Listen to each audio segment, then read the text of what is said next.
वो कभी भी यमपुरी नहीं जाता। हर प्रकार के पापों से मुक्त होकर शिवपुरी आता है। गौरी हसी मुख आंचल दई के, देख पिया जगलोक भयो है।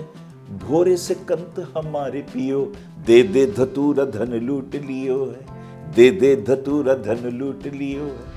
ओम कर्पूर गौरम करुणावतारम संसार सारम भुजगेंद्र हारम सदा वसंतम हृदयारविंदे भवम भवानी सहितम नमामि। ओम नमः शिवाय नमः शिवाय। सभी शिव भक्तों को भगवान शिवरात्रि के इस पुण्य उत्सव के अवसर पर हार्दिक शुभकामनाएं। आपके जीवन में धर्म हो, यश हो, कीर्ति हो, आप सभी समृद्ध हों, आप सभी के अरिष्ट और अनिष्ट भगवान शिव हरण कर लें। यही तो है शिवरात्रि का विशेष महत्व। बहुत सारे प्रश्न मेरे पास आए हैं, गुरुजी शिवरात्रि क्यों मनाते हैं? शिवरात्रि रात को ही क्यों मनाते हैं? कुछ मित्रों ने तो पूछा, गुरुजी ये जो शिवलिंग है ये क्या है? क्योंकि कुछ अधर्मी और नास्तिक लोग ऐसा समझते हैं शायद ये शिव का लिंग है। वस्तुतः इन सारी बातों को समझना जरूरी है। कृष्ण पक्ष में ही क्यों मनाते हैं? और अगर शिव जी संहारक के देव हैं तो अमावस्या को मनानी चाहिए। फिर एक रात्रि एक तिथि कम यानी चतुर्दशी को ही क्यों मनाते हैं? और फिर शिवरात्रि का व्रत करने से, उपवास करने से लाभ क्या होता है? और फिर ये शिशिर ऋतु,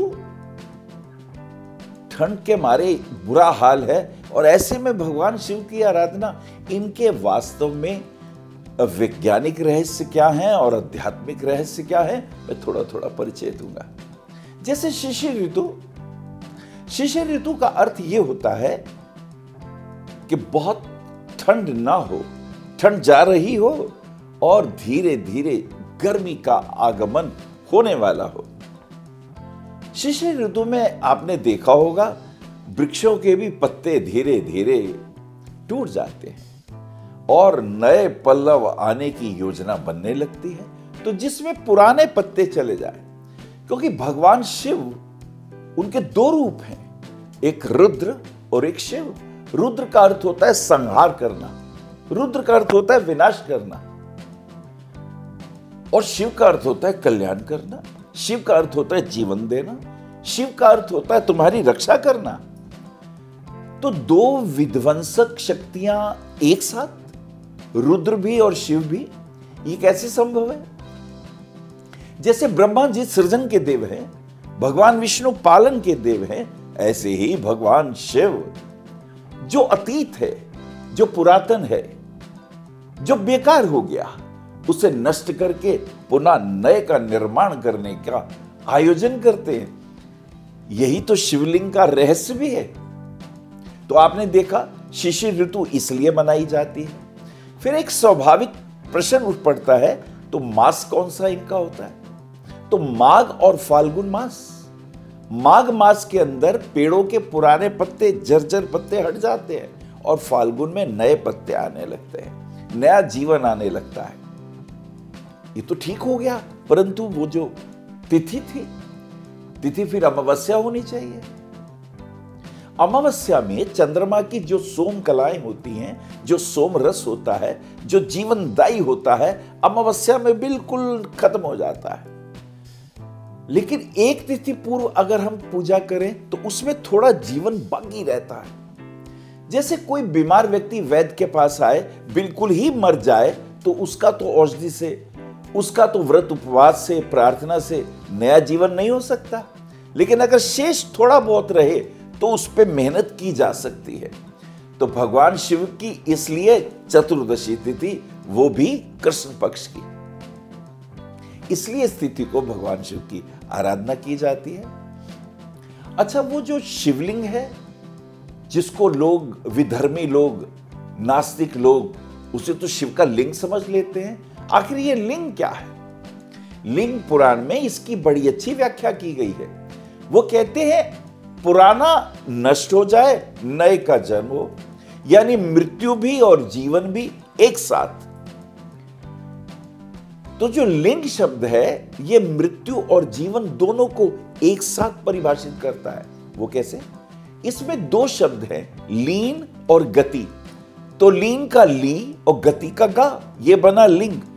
यानी गति यानी मृत्यु हो जाए और गति मैंने नया जीवन आ जाए। और स्वभावतः जब चतुर्दशी की आज की सुंदर रात्रि है तो भगवान शिव का पूजन कैसे करें? भगवान तो भोले भंडारी हैं। आप शिवलिंग के ऊपर, क्योंकि जितने भी विनाशक चीजें आप देखते हैं भगवान शिव, हम उनका क्या सा रूप बनाते हैं। हम उन्हें धतूरा खिला रहे हैं, लोगों ने पता नहीं क्या क्या चित्र बनाए। शिवलिंग कहते हैं मेरे ऊपर तुम धतूरा डाल दो, धतूरा चढ़ा दो, वो तुम्हारा जहर ले रहे हैं। आग के पत्ते चढ़ा दीजिए, बिल्व पत्र चढ़ा दीजिए और काले तिल चढ़ा दीजिए, फल चढ़ा दीजिए, फूल चढ़ा दीजिए। भगवान शिव कहते हैं मुझे सब स्वीकार है।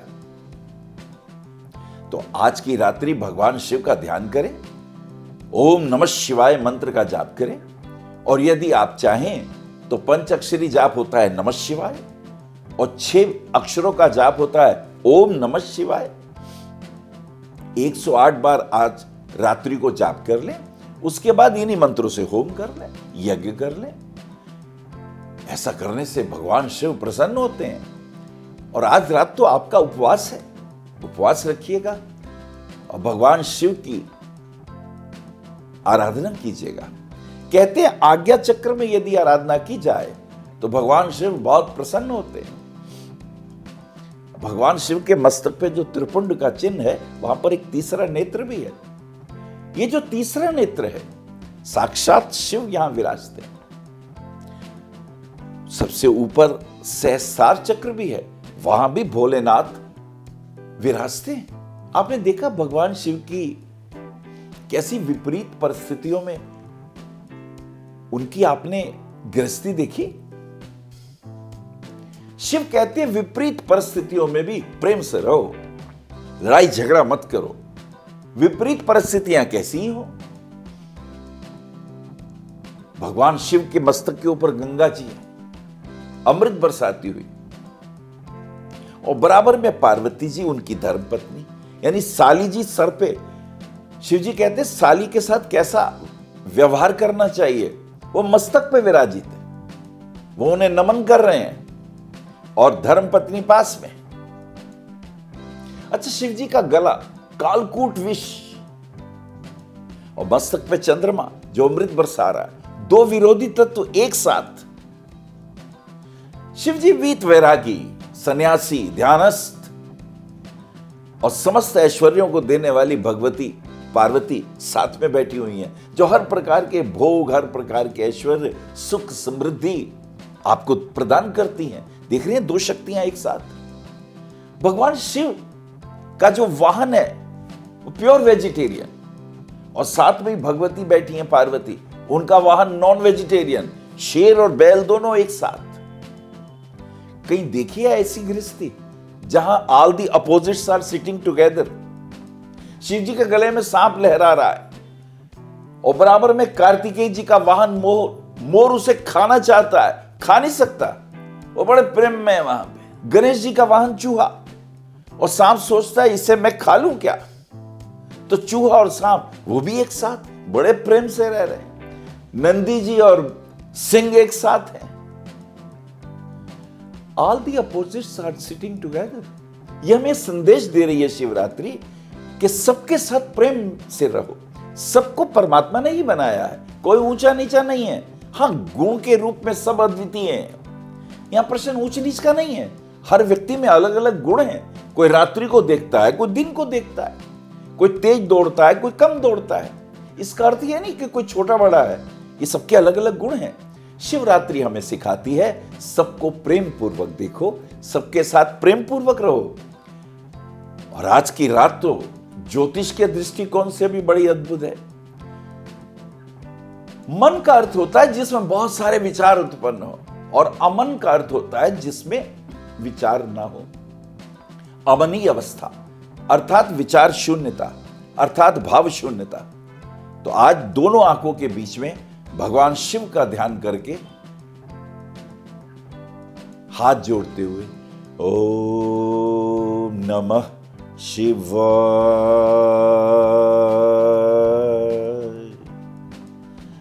ओम नमः शिवाय,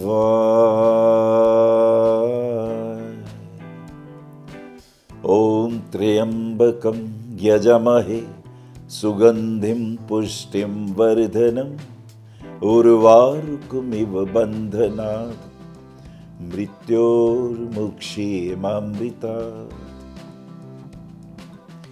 किसी भी मंत्र का जाप कर सकते हैं, और ऐसा जाप करने से भगवान शिव की अपार कृपा प्राप्त होती है। एक बार भगवती पार्वती जी ने भोलेनाथ से पूछा, हे देव देवेश, कोई ऐसा व्रत है, ऐसा उपवास है जिसको करने से हर प्रकार के पाप दूर हो जाते हो, ये जो आवागमन है इससे छुटकारा मिल जाता हो, आपकी प्राप्ति हो जाती हो, शिवलोक की प्राप्ति हो जाती हो? क्या प्रभु ऐसा कोई उपाय है? भोलेनाथ प्रसन्न होकर बोलते हैं, हे पार्वती, मनुष्यों के कल्याण के लिए तुमने बड़ा अद्भुत प्रश्न किया है। वास्तव में माघ और फाल्गुन मास के बीच में एक चतुर्दशी तिथि आती है। उस चतुर्दशी तिथि को यदि कोई शिवरात्रि के काल में भगवान शिव का इन मंत्रों के साथ जाप करे, यज्ञ करे, होम करे, ध्यान करे, पूजा करे, या उपवास करे, या भोले भाव से मेरा ध्यान करे, तो यमराज उसको दर्शन कभी नहीं देते। वो कभी भी यमपुरी नहीं जाता। हर प्रकार के पापों से मुक्त होकर शिवपुरी आता है, भगवान शिव के धाम आता है। तो आज शिवरात्रि का व्रत हमको करना चाहिए, भोले भाव से करें। भगवान बहुत नियमों को पसंद नहीं करते, परंतु भाव के प्रिय हैं। यदि कुछ भी ना करें तो गंगा जल आज शिवलिंग के ऊपर चढ़ाएं, हो सके तो रुद्राभिषेक करें, ओम नमः शिवाय करते हुए जल का अभिषेक करें। बिल्व पत्र भगवान शिव को बहुत प्रिय है। सफेद रंग का कोई पुष्प चढ़ा दें। भस्म भगवान शिव को बहुत प्रिय है, भस्म चढ़ा दें, भोलेनाथ प्रसन्न हो जाते हैं। और अपनी श्रद्धा से फल फूल नैवेद्य जो आपको अच्छा लगे भगवान शिव को चढ़ा दीजिए। पर हां, परिक्रमा पूरी नहीं करते। शिवलिंग की परिक्रमा जैसे और स्थितियों में हम पूरी परिक्रमा करते हैं, शिवलिंग की हमेशा आधी परिक्रमा करते हैं। और यदि आज पत्नी के सहित यदि विवाहित हो, व्रत रखें, शिवलिंग के ऊपर जल चढ़ाएं, बेलपत्र चढ़ाएं, काले तिल चढ़ाएं। तिल चढ़ाने से दीर्घायु मिलती है। बिल्व पत्र चढ़ाने से धन और लक्ष्मी का वास होता है। और यदि एक रुद्राक्ष चढ़ा दिया ना वहां पे, चाहे 5 मुखी ही चढ़ाया हो, तो दीर्घायु की प्राप्ति होती है, शरीर पुष्ट होता है, नेम फेम की प्राप्ति होती है, प्रमोशन के योग बनते हैं, पति पत्नी में बहुत प्रेम बढ़ने लगता है, हर प्रकार के शत्रु दूर होते हैं और हर प्रकार के रोगों से भी मुक्ति मिलती है। भगवती पार्वती कहती हैं कि मेरे भोलेनाथ को तो सब लोग, कोई धतूरा चढ़ाता है, कोई आग चढ़ा देता है, कोई भस्म चढ़ा देता है, सबके सब मेरे प्रभु से धन वैभव यश सब कुछ ले जाते हैं। उल्हाना देते हुए भगवती पार्वती कहती हैं, कोई चढ़ावत चारिक चावल, कोई धतूरे को पुष्प दियो है, कोई चढ़ावत बेल की पाती, किसी ने हर हर नाम लियो है। गौरी हसी मुख आंचल दई के, देख पिया जगलोक भयो है, भोरे से कंत हमारे पियो, दे दे धतूरा धन लूट लियो है, दे दे धतूरा धन लूट लियो है। इसमें कोई शक नहीं है। भगवान शिव देवों के भी, राक्षसों के भी, असुरों के भी, मानवों के भी सभी के आराधनीय हैं, सभी के पूजनीय हैं। और भगवान शिव को प्रसन्न करने वाला दशानन रावण का वो स्तोत्र कौन नहीं जानता। जी हां, शिव तांडव स्तोत्र का यदि आज की रात भक्तगण उच्चारण करते हुए शिवलिंग के ऊपर जल चढ़ाएंगे, शिवलिंग के ऊपर पुष्प चढ़ाएंगे, बेलपत्र चढ़ाएंगे, भस्म चढ़ाएंगे, गंगा जल चढ़ाएंगे, तिल चढ़ाएंगे, तो उन्हें धर्म अर्थ काम मोक्ष की प्राप्ति स्वतः ही हो जाएगी। और वो स्तोत्र तो अद्भुत है, उसका पाठ जरूर करना चाहिए। ओम नमः शिवाय।